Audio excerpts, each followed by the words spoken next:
মা বোনের আম্মারা সোনার চাঁদের আগে বোঝো না কেন মা হযরতে মা আয়েশা কেমন গুণবতী নারী ছিলেন। নবীজি বাড়িতে আসিলে আয়েশার এত গুণ ছিল রে, নবীজিকে আগে খোয়াইবে তারপরে আয়েশা খাবে।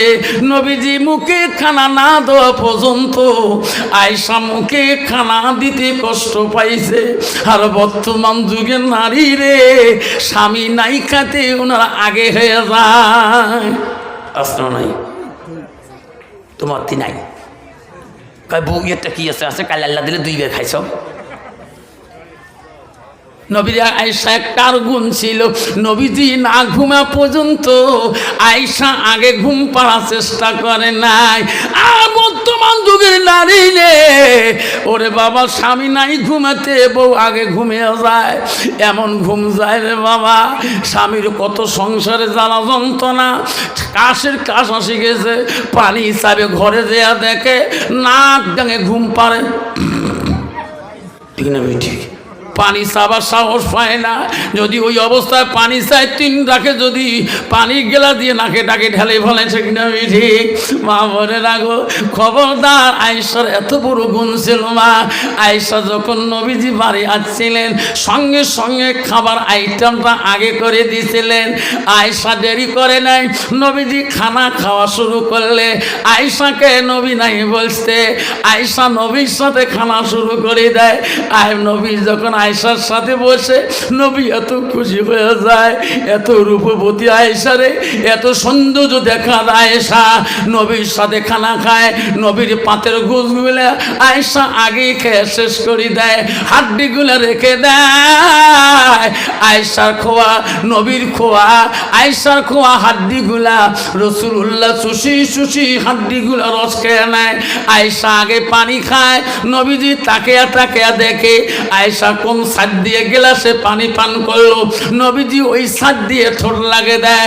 আয়েশা বলে নবী গো, শোনা নবী, আমার আইটা পানি, আমি যে দিকে ঠোঁট লাগে পানি খাই, আপনি ওই দিকে কেন ঠোঁট লাগান? আপনি রহমতের নবী, আপনি বরকতের নবী। আমি গোসকে হাড্ডি গুলে রেখে দিলাম, আমার হাড্ডিগুলো আপনি চুষি চুষি কেন রস খান গো নবী? নবী বলছে আয়েশা রে, তোমার হাড্ডি যদি আমি খাই, আমার হাড্ডি যদি তুমি খাও, আয়েশা তুমি যেদিকে পানি খাও, আমি যদি ওই দিকে ঠোঁট লাগে পানি খাই, আল্লাহ দরবারে সেই পানিটা রহমতের পানি হয়, হাড্ডিটা রহমতের হয়ে যায়। আল্লাহ দুনিয়ার উম্মতিরা আমার মতন করে খাইবে, স্বামী স্ত্রী খাইবে, আমি রাসূলুল্লাহ খুশি হয়ে যাব। যেরকম সুবহানাল্লাহ। কন্ত বাবা বর্তমান যুগের নারী, কন্ত বাবা স্বামীর আইটে বস্তু খায়, সারা ভাত খায়, সারা ভাত খায় না, সারা বস্তু টক করে খাইতে চায় না। মা বোনেরা কেন খায় না জানো না মা? তুই খাসি না, তাকে খান। মাঝে মাঝে হুজুর টেবলা আসে, হুজুর একদম হাত না ধুয়ে খিচুড়ি মাখি দেয়, ওই খানা আমি খাই।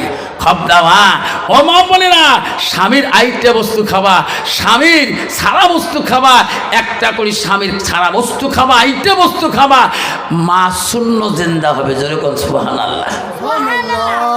মা বোনেরা, এক যুবক একদল না পুরুষ আছে, বেহেয়া পুরুষ, নিজে বউ যদি কালা হয়, খাটো হয়, বাউনা হয়, ওই বউয়ের সাথে রিলেশন রাখে না। মামা শ্বশুরের বেটি, তোয়াই শ্বশুরের বেটি, কাকা শ্বশুরের বেটি, তো দুই স্ত্রীর মাক্কা মক্কি। যেরকম ঠিক না বিঠি? এক যুবক একদল মেয়ের দোষ না, একদল যুবকের দোষ আছে, বউয়ের সাথে লেনদেন কম। যদি শালি যাচ্ছে মামা শ্বশুরের বেটি, দই সিরে খাবে নাকে মুখে ঢিকে, ওই বছর যে বউ যে দেখে তখন তো বউয়ের মেমোরি কাম করবে। ইরে মোর সাথে না খায়, ই মামনির সাথে খায়, এ তো সেই চুটকু। ঠিক না বিঠি? শোনে না যুবক, তোর বিবি ব্যতীত অপর মেয়ের সাথে এক লোকমা খানা খাওয়া ওই দিনকে যেন তোর জন্য খাস হারাম।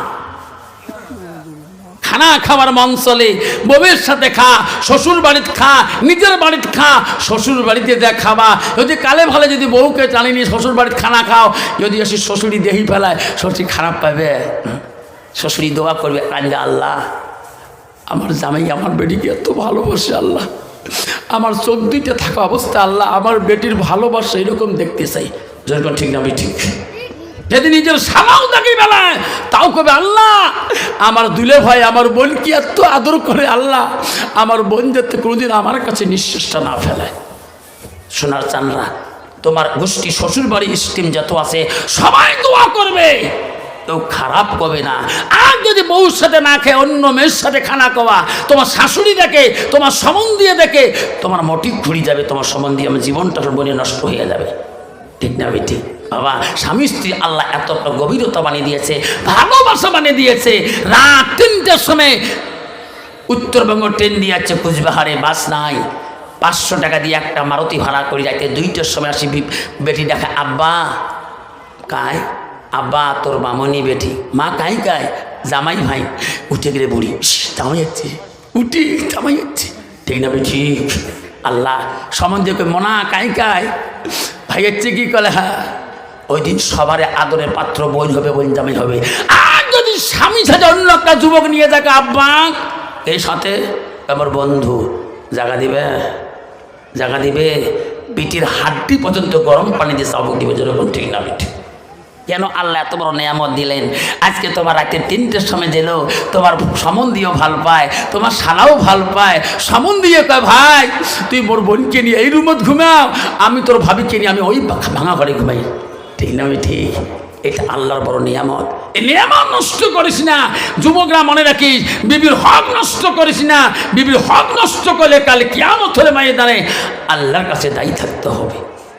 আবু হানিফা রহমাতুল্লাহ দরবারে একজন মহিলা যা আরজ করলেন, আরজি করলেন, ওগো হুজুর পুরুষরা বিয়েও করে 1টা 2টা 3টে 4টে, আমরা মেয়েরা করতে পারবো না, 4টে পুরুষও বিয়ে করবে। পুরুষরা যে 4টে মেয়ে বিয়ে করতে পারে, আমার মেয়েরা কে পাবো না? হুজুর আপনি দলিল দেন। আবু হানিফা টেনশন পড়ে গেল, কথা তো ঠিক রে, পুরুষরা 1টা ভাল হয়, 2টা ভাল হয়, 3টে 4টে পর্যন্ত আল্লাহ অধিকার দিয়েছে, মাল থাকলে করো, কিন্তু মেয়েরা তো করতে পারে না। কেন? আবু হানিফাকে কাছে ফতোয়া চাইলেন, হুজুর আমরা মেয়েরা যাতে 4টে ছেলে বিয়ে করতে পারি, এটা ছেলে ভালো না আর একটা করবো, ওটা ভালো না আর একটা করবো, হুজুর ওটা ভালো নয় মনোনীত ছেলে বিয়ে করবো, আপনি দলিলটা দিয়ে যান। হযরত আবু হানিফা বললেন, মা আজকে আমি এই দলিলটা দিতে পারবো না মা, তোমাকে কথা দিলাম মা, আমি 7 দিন পরে তোমার কাছে দলিলটা পেশ করব। সব মহিলারা বলল, হুজুর তাহলে 7 দিন পরে তোমার বাড়ি আমরা যাবো। আবু হানিফা বলে, মা আমার কাছে দলিলটা 7 দিন পরে পেয়ে যাবেন। সমস্ত মহিলারা দলবন্ধ হলেন, এ বুঝান আমার হুজুর যদি একবার দলিল দিয়ে দেয়, আমরা মনের মতো ছেলে নিয়ে সংসার করবো। এখন ঠিক না ঠিক?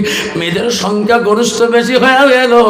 আবু হানিফা বাড়িতে যাইয়া কেতাব ঘাটতে ঘাটতে রে, আবু হানিফার মাথা কাম করে না, বইয়ের পৃষ্ঠের মাথাতেও মাথা শেষ হয়ে যায়।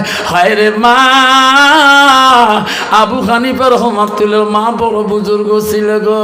আবু হানিফার মা আনি টেবিলে ভাত দেয়, ভাত খাবার খেয়াল থাকে না, মার বাসি দেখে, শোনা রে টেবিলের ভাত টেবিলে আছে রে সোনা, তুমি খানা খাও নাই কেন? বাবা তুমি এত কিতাব ঘাটো কেন? বাবা কি হয়েছে? মা আমি অত্যন্ত বিপদে পড়ছি মা। কি বিপদ মা? আমি এত কিতাব ঘাটলাম মা, ওই দলিলটা পাইলাম না রে মা। মা বলছে, সোনা কি দলিল? মা এক পয়লে 7 দিন হয়ে যাবে। মা মহিলারা আমাকে একটা প্রশ্ন দিয়েছে মা, এই প্রশ্ন যদি জবাব দিতে না পারি মা, আমি আবু হানিফা লজ্জিত হয়ে যাব। মা বলছে, বেটা কি প্রশ্ন করেছে আমাকে বল, আমার যদি জানা থাকে বেটারে আমি বলে দেব। তখন আবু হানিফা বলছে, মা ছেলেরা 1টা 2টা 3টা 4টে বিয়ে করার অধিকার আছে, মেয়েরা কেন পায় না? মা বললেন, ও প্রশ্ন আমার জানা আছে দলিল। যেরকম সুবহানাল্লাহ, বেটারে তোর বলা লাগবে না, ওই মেয়েরা যখন আসবে তোর কাছে তখন বলি দিবা আমার মা দলিলটা বাড়ি করছে, মার কাছে যাও। সুবহানাল্লাহ কবেন না? আরো যেরকম সুবহানাল্লাহ।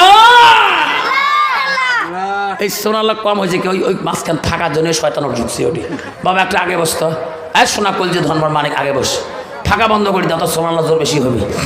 হ্যাঁ বাবা, মা ভিতরে ঢোকো। বাবা কষ্ট হয়, কষ্ট হয় বাপ, কার কার কষ্ট নয় হাত তুলি দেখান, হাত তুলি দেখান, তকবির লাগান, নাই তাকবীর।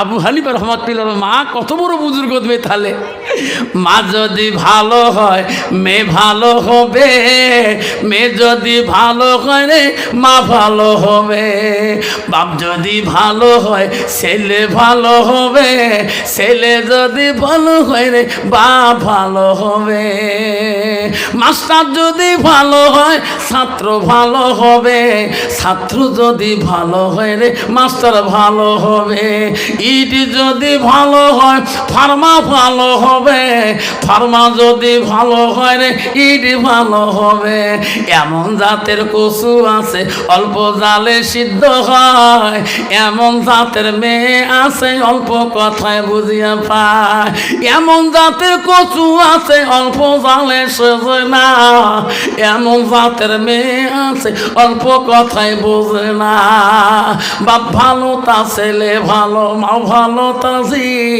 গাই ভালো তা বাছুর ভালো, দুধ ভালো তার ঘি। যেরকম ঠিক না ঠিক জোরে কবে মহিলারা মনে মনে রাগ কমেছে, আল্লাহ আজকে আমার মেন কেমন হুজুর হাত দিছে, ঠিক না ঠিক? হ্যাঁ মা, এটা বাস্তব কথা মা। আমার মা বোনেরা, আমারা শুনে রাখো মা, অত্যন্ত তোমাদের প্রয়োজন মা, কথাটা শোনা মা। মা নবীজি কেন বললেন ওয়া তাত বালাহা, তোমার স্বামী যখন বাড়ির দিকে যাবে রে মা, একবার স্বামীর দিকে তাকিয়া তুমি তোমার একবার যদি মুচকি হাসি মারো মা, গভীর রাত্রে যদি তোমার স্বামী রুমে মা একটা বার স্বামীর দিকে তাকিয়া গল্প করো মা, নবীজি বলে গেছে গভীর রাত্রে স্বামী স্ত্রীর গল্পটা যদিও দুনিয়াদারি হয়, স্বামী স্ত্রীর গভীর রাত্রে ভালোবাসার গল্পটা আল্লাহ ইবাদতের সঙ্গে গণ্য করে দেয়। যেরকম সুবহানাল্লাহ।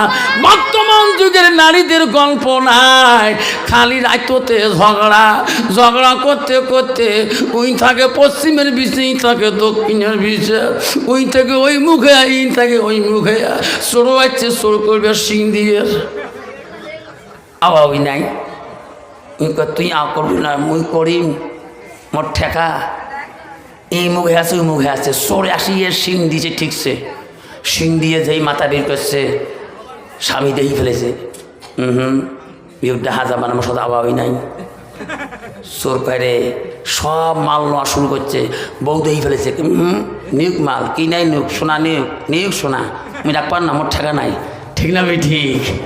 চোর আচ্ছা মতন চোর, একে মাল যাও যখন নিয়ে যা বিড়ি গেছে, তখন এলা কইছে কি আগুন লাগাল, কে কি হল, মাল সব নিয়ে গে, তুই বাধা না করবে, আমি করি তুমি করে নিয়ে যাক সব, ঠিক না ভাই ঠিক?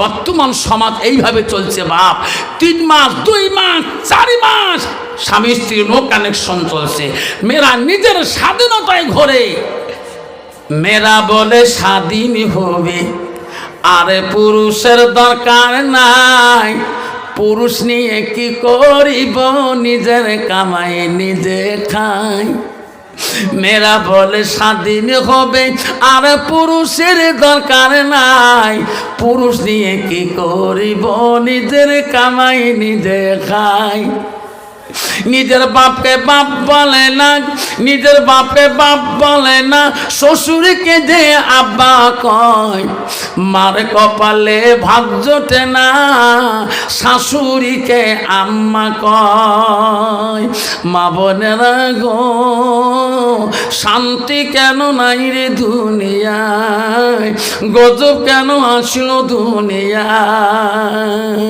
মদের বাজারে গরম হলো, মদের বাজারে গরম হলো, জুয়ার কোটে মানুষ যায়, বাপের ভিটা থুয়ে দিয়ে ঘর জামাইয়ে বেটা হয়। মা বোনেরা গো, শান্তি কেন নাই রে দুনিয়ায়, গজব কেন আসলো দুনিয়ায়। নিজের বাপকে বাপ বলে না, নিজের বাপকে বাপ বলে না, শ্বশুরকে দে আব্বা কয়। মার কপালে ভাত জোটে না, শাশুড়িকে আম্মা কয়। বউ শিখি দিছে মোর মা, তোমরা ওই চামটা ওই তোমরা দেওসরে মরজিয়া মাও কর না। কে আমার অত্তিকো না, যত চিলেখানা আছে সবগুলো আমার শ্বশুরিগুলো আম্মা কর। তোমরা সঙ্গে মাও কইছে না, মোর মা সর্মতে মরবে চায়। কয় ঠিক আছে, আমি তো জানো না, আমার নাক কাটি গেছেন মাও কই। কয় ঠিক আছে, কালকে দুধের নামাজ আছে, 5 কেজি মিষ্টি নিয়ে তো সাথে করে নিয়ে যাও, ওই দিনকে সম্বন্ধটা শেষ করে দিন। একে বাবু 5 প্যাকেট তুলি নিয়ে নেয়া গাড়ি, আম্মা গাড়ি চলে গেছে। মায়েও এমন পোশাক পরে নিছে, হাই ডিজিটাল পোশাক বেটির রে বাবা। বর্তমান যুগের যে নারীদের পোশাক দেখলে বা 32 GB মেমোরি কাম না করে, ওরকম ঠিক না ঠিক। যে এক হয়েছে শ্বশুর দেখছে, হ্যাঁ শ্বশুর শ্বশুরি আছে, আমার জামাই বাবা আসবে, ইও যে শ্বশুর সালাম, ওই বউ শিখিয়ে দিচ্ছে বাপ কন্যা, যে কইছে আব্বা, বউ খুশি, আব্বা সালাম আলাইকুম, তোমারও গজব হোক মোরও গজব হোক। আছে না কি সালাম দেনে আসা, আসসালামু না কে সালাম আলাইকুম, তোমারও গজব হোক মোরও গজব হোক। এই ডিজিটাল যুগের জামানার ছেলেরা যেরকম ঠিক না বিঠিক। মা বোনের আম্মারা, হযরতে আবু হানিফার মা কত বড় বুজুর্গ মেয়ে ছিল, যেরকম সুবহানাল্লাহ। মা রে ও মা, শোনে রাখো মা, তুমি একটা মহিলা মা, তোর পেটে থেকে মা এখনো বুজুর্গ আসবে মা, তোর পেটে থেকে হাফেজ জন্ম নিবে মা, মরনা জন্ম নিবে মা, মুক্তি জন্ম নিবে, মুহাদ্দিস কিরাম জন্ম নিবে, আল্লাহ বলি জন্ম নিবে মা। যদি মাটা তুমি আহসানাতি হয়, তোর চরিত্রটা পবিত্রতা হয়। মা রে তোর স্বামী আছে রে মা, তুমি বড় পবিত্রতা নারী। মা তোর স্বামী আছে, তুই সতীত্ব নারী, তোর স্বামী আছে, তুই পবিত্রতা নারী, তোর নিজের চরিত্রটাকে নষ্ট করিস না, তোর নিজের শরীরটাকে নষ্ট করিস না। মা জান্নাত যদি যেতে চাস, মা জান্নাতে হাওয়া খেতে চাস, মা আয়েশার মতন জীবনটা বানিয়ে নে, যেরকম সুবহানাল্লাহ।